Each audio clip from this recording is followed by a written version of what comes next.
ભરૂચ જિલ્લા જય ભારત રિક્ષા એસોસિએશને જાહેરાત કરી છે કે હાલ પૂરતો પેસેન્જર અને સ્કૂલ રિક્ષાના ભાડામાં કોઈ વધારો કરવામાં નહીં આવે। એસોસિએશનના જિલ્લા પ્રમુખ આબિદ મિર્ઝાએ જણાવ્યું કે ભરૂચ જિલ્લામાં આશરે 22,000 જેટલી રિક્ષાઓ છે અને રિક્ષા ચાલકો તેમના પરિવારનું ગુજરાન ચલાવે છે। સીએનજી ગેસના વધતા ભાવથી પરેશાન રિક્ષા ચાલકોએ સરકારને નમ્ર અપીલ કરી છે કે સીએનજીનો ભાવ ફરીથી ઘટાડીને ₹60 થી ₹65 પ્રતિ કિલો કરવામાં આવે। જોકે એસોસિએશને ચીમકી પણ ઉચ્ચારી છે કે જો આગામી સમયમાં સીએનજીના ભાવ ઘટાડવાની તેમની માંગ સ્વીકારવામાં નહીં આવે તો તેમને મજબૂરીમાં રિક્ષા ભાડામાં ₹5 સુધીનો વધારો કરવાની ફરજ પડશે। હાલમાં આ નિર્ણયથી વાલીઓ અને સામાન્ય મુસાફરોને મોટી રાહત મળી છે।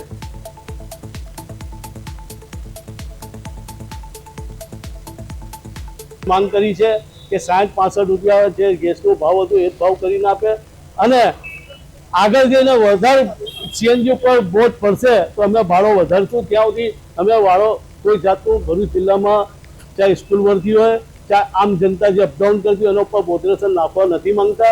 કેમ કે આર્થિક પરિસ્થિતિના હિસાબે રોજ લાવો રોજ ખાવાનો જે અપડાઉન કરે છે એ 5 રૂપિયા વધી જશે તો એમનું મેનેજમેન્ટ પૂછશે।